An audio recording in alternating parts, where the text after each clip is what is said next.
नमस्कार मित्रों, मैं आशीष कुमार वाजपेयी और आप देख रहे हैं आशीष के रिव्यूज़। स्वागत है आपका गर्दा रिव्यूज़ में।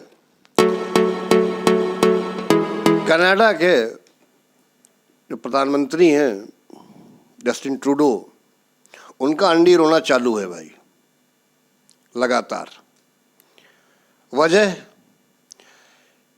एक हरदीप सिंह निज्जर की अज्ञात हमलावरों ने गोली मारकर हत्या कर दी और ट्रूडो ने इल्जाम थोप दिया बिना किसी सबूत के इंडियन एजेंसी रा के ऊपर, इंडियन एजेंसीज पर। अच्छा, फिर एक और खालिस्तानी, ये सब एनआईए के मोस्ट वांटेड हैं। सुक्खा दुखेन की गोली मारकर हत्या कर दी गई। सुक्खा भी पंजाब से भागकर कनाडा में छिपकर रह रहा था।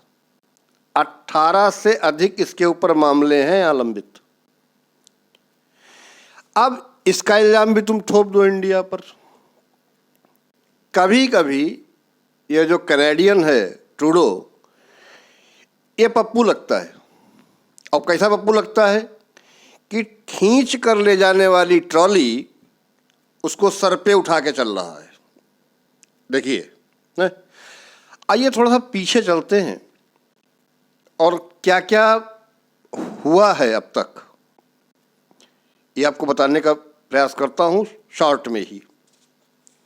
देखिए, हरदीप सिंह के प्रत्यार्पण के लिए तो भारत सरकार ने बहुत प्रयास किया, लेकिन कैनेडियन सरकार जो है एग्री नहीं थी किसी चीज पर। कहानी शुरू होती है 80 के दशक से, जब खालिस्तानी आतंकवाद पनपने लगा था और उसके बाद ऑपरेशन ब्लू स्टार होता है।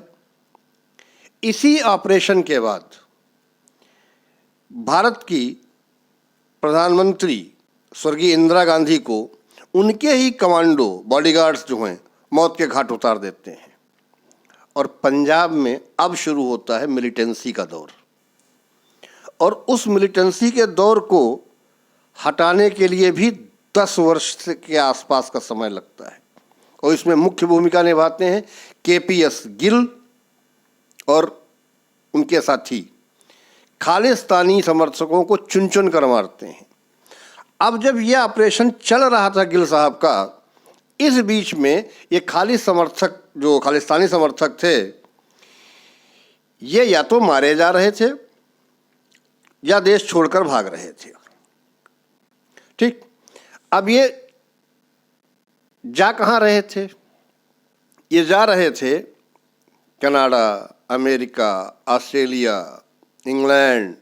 ठीक, और कैसे रहे ये वहाँ? ये सब रहे स्लीपर सेल की एक तरीके से, काफ़ी समय तक शांत, और फिर अचानक से ये उठ खड़े हुए क्योंकि इनको पड़ोसी देश पाकिस्तान का फिर समर्थन मिलने लगा। इनका आका है पन्नू।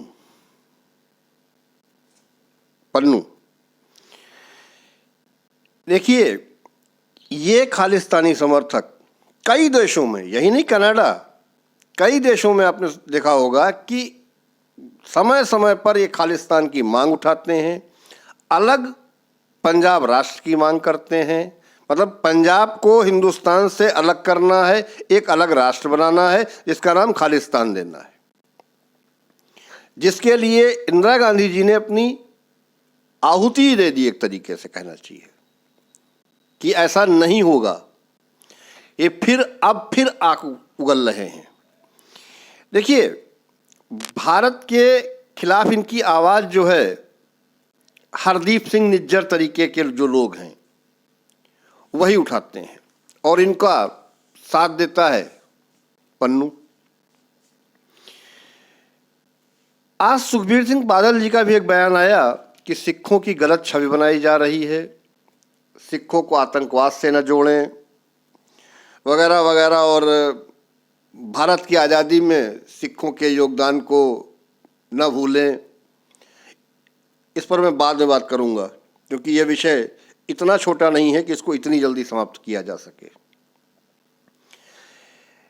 लेकिन सबसे बड़ी चीज़ ये है कि इस व्यक्ति की मजबूरी क्या है, ट्रूडो की क्या है दिक्कत इसकी। देखिए, आज एक चीज़ ये भी हुई है कि जो कनाडा में स्टूडेंट्स पढ़ रहे हैं, क्योंकि उनका क्या होगा, क्योंकि उनका तो बहुत सारा पैसा लगा हुआ है, उनके भविष्य का क्या होगा, उस पर भी स्पष्टीकरण दिया है भारत सरकार ने कि उनके भविष्य पर कोई असर नहीं आएगा इस तरीके की बातों का। कनाडा सरकार के पीछे भी एक टूलकिट गैंग काम कर रही है, पूरी की पूरी टूलकिट गैंग लगी हुई है। कनाडा कोई सबूत नहीं दे पाया है, कुछ भी उसके हाथ में नहीं है, सिर्फ हवा में बयानबाजी कर दी है कि भारत का इसमें हाथ है। कनाडा के लोगों का वीज़ा रद्द करने की वजह क्या है कि वहाँ पर जो भारतीय राजनयिक हैं उनको काम करना मुश्किल हो रहा है। भारतीय दूतावासों के सामने जो है लोगों को धमकी दी जा रही है खालिस्तानियों द्वारा। अब एक चीज़ और कि भारत ने अपने सहयोगियों से अपने देश में बात की या नहीं की। कैनेडियन सरकार के पीछे तो टूल किट है, ये तो कन्फर्म है। कनाडा के डबल स्टैंडर्ड, अब कनाडा का डबल स्टैंडर्ड इस समय पर बिल्कुल वैसा ही है जैसे पाकिस्तान। पाकिस्तान एक तरफ तो कहता है कि हम मेज पर बैठकर बात करना चाहते हैं, भाई टेबल कॉन्फ्रेंस हो जाए, और दूसरी तरफ वो कश्मीर में किसी न किसी तरीके से अशांति फैलाए रखना चाहता है। इस समय तो खैर कुछ कम है, लेकिन फिर भी प्रयास तो उसका जारी रहता है। यही हाल कैनेडियन पप्पू ट्रूडो का है कि एक तरफ खालिस्तानियों को आप सपोर्ट कर रहे हो और दूसरी तरफ आप ये आशा कर रहे हो कि हम आपकी मदद भी करें। इस कनाडा सरकार का जो चाल चरित्र और चेहरा है उसको भी एक्सपोज किया है। जैसे पाकिस्तान का डबल स्टैंडर्ड था वैसे ही कनाडा का भी है, और भारत ने इस विषय पर अपना मंतव्य बिल्कुल सीधा सीधा दिखा दिया है कि हमें करना क्या है। अच्छा, अब मैंने कहा था इसकी मजबूरी क्या है। इसकी मजबूरी ये है ट्रूडो की, देखिए इसका बाप वामपंथी, अम्मा वामपंथी, और इसके पास सरकार जो है अल्पमत की है, और इसको जो सपोर्ट मिल रहा है वो भी खालिस्तानियों का है। तो अगर ये उनका समर्थन छोड़ देगा तो ट्रूडो तो गयो, फुल्ली ट्रूडो गयो। अब ट्रूडो की ये मजबूरी है कि खालिस्तानियों का साथ देना पड़ेगा। अब ट्रूडो अगर खालिस्तानियों का साथ देते हैं तो भारत से कितनी दुश्मनी ये ले सकते हैं और कितनी दुश्मनी ये झेल सकते हैं। इनके व्यापारिक संबंध, इनकी व्यापार पर क्या क्या असर पड़ेगा, ये बहुत सारी चीज़ें हैं। और मैंने जो कहा, कई जो स्टेटमेंट्स हैं उस पर मैं भी आगे बात करूंगा। तब तक मिलते हैं आपसे अगले वीडियो में। तब तक के लिए जय हिंद, जय भारत, वंदे मातरम।